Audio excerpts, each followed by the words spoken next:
Hi hello and welcome back to my vlog. ఈ వీడియోలో మనం సీక్వెన్స్ గేమ్ ఎలా ఆడాలో చూసేద్దాం.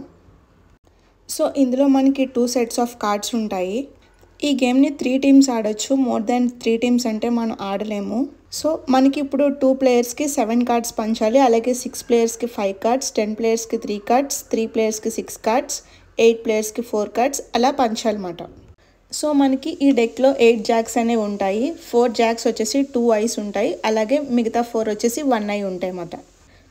సో ఇన్ షార్ట్ ఈ గేమ్ రూల్స్ గురించి చెప్పాలంటే మనకి సింగిల్ ఐడ్ జాక్ వచ్చేసి removal of the opponent coin, అలాగే డబుల్ ఐడ్ జాక్ వచ్చేసి మనం వైల్డ్ కార్డ్ ఎంట్రీ కదా పెట్టుకోవచ్చు. సపోజ్ ఇప్పుడు 2 ప్లేయర్స్ ఆడుతున్నారు అనుకోండి గేమ్ని, మనం 7 కార్డ్స్ అటు ఇటు పంచాలి. సో కార్డ్స్ పంచేశాక ఫస్ట్ ప్లేయర్ ఆడడం స్టార్ట్ చేస్తాడు. మనం ఎట్లా థింక్ చేయాలంటే try to get the coins in the corner places. మనకు 4 కార్నర్స్ ఉన్నాయి కదా, ఆ 4 కార్నర్స్లో మనకి ఏమైనా నెంబర్స్ ఉంటే కనుక ఫస్ట్ అందులో ప్లేస్ చేయడం ఇట్స్ ఇంపార్టెంట్ అన్నమాట. సో దట్ మనకి సీక్వెన్స్ త్వరగా అవడానికి ఛాన్సెస్ ఉంటాయి. సో మనం 2 ప్లేయర్స్ ఆడుతున్నాం కాబట్టి 2 సీక్వెన్సెస్ ఖచ్చితంగా చేయాలి. ఎవరైతే 2 సీక్వెన్సెస్ ఫస్ట్ చేస్తారో వాళ్ళే విన్ అయినట్టు. అలానే 3 ప్లేయర్స్ ఆడితే కనుక ఓన్లీ 1 సీక్వెన్స్, అంటే ఫస్ట్ సీక్వెన్స్ ఎవరైతే చేస్తారో వాళ్ళే గెలిచినట్టు అనమాట.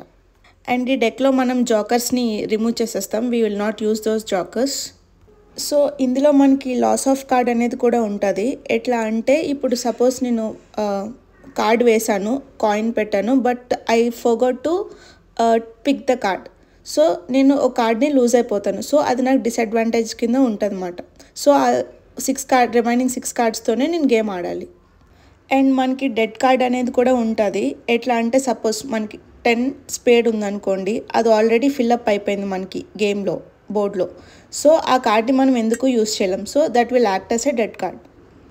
సో ఇందులో మనకి టేబుల్ టాక్ కూడా ఉంటుంది. సపోజ్ 4 మెంబర్స్ ఆడుతున్నారు అనుకోండి, ఆపోజిట్ వాళ్ళు ఒక్కొక్క టీం అన్నమాట. సో ఆ ఆపోజిట్ వాళ్ళు మనకి కమ్యూనికేట్ చేయొచ్చు. ఎలా కమ్యూనికేట్ చేయాలంటే మన అపోనెంట్ మన సైకిల్ని కనిపెట్టకూడదు అనమాట. సో అట్లా మనం కమ్యూనికేట్ చేసుకోవాలి. సో గేమ్ అలా ఆడుతూ ఉండాలన్నమాట. ఎక్కడైతే మనకి సీక్వెన్స్ వచ్చే ఛాన్స్ ఎక్కువ ఉందో ఆ ప్లేసెస్లోనే కాయిన్స్ని పెట్టడానికి ఫస్ట్ ప్రిఫరెన్స్ ఇవ్వాలి. సపోజ్ మీకు సీక్వెన్స్కి ఇంకొక నెంబర్ కావాలి. You have placed already 4 coins, అంటే మధ్యలో కానీ లేదంటే పక్కన కానీ మనకు ఒక నెంబర్ కావాలి.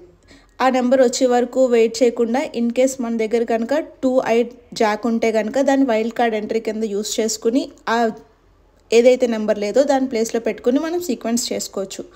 అలాగే మీరు సీక్వెన్స్ చేసేస్తున్నారేమో అని మీ అపోనెంట్ కనుక డౌట్ వచ్చిందనుకోండి, ఇన్ కేస్ తన దగ్గర ఏమన్నా సింగిల్ ఐడ్ జాక్ ఉంటే మీ ఆ సీక్వెన్స్ అయ్యే దాంట్లో ఏదో ఒక కాయిన్ని పిక్ చేసేస్తాడు. So that he can stop your sequence మాట. సో అలా ఆడుతూ ఉండాలి. సో ఫైనల్లీ ఎవరైతే ముందు 2 సీక్వెన్స్ చేస్తారో 2 ప్లేయర్స్ ఆడుతున్నప్పుడు they will be the winner. So ఈ సీక్వెన్స్ని మీరు డయాగనల్గా చేసుకోవచ్చు, హారిజాంటల్గా చేసుకోవచ్చు, వెర్టికల్గా కూడా చేసుకోవచ్చు అన్నమాట. సో మీరు ఇది ఆడుతూ ఉంటే మీకే చాలా ఇంట్రెస్టింగ్గా ఉంటుంది. సో ఇంకెందుకు ఆలస్యం, మీరు కూడా మీ ఫ్యామిలీ ఫ్రెండ్స్తో ఈ గేమ్ని ఆడి ఎట్లా ఉందో కమెంట్ సెక్షన్లో మెన్షన్ చేయండి. అలాగే don't forget to like, share and subscribe to my blog. Thanks for watching. అలాగే అందరికీ వినాయక చవితి శుభాకాంక్షలు.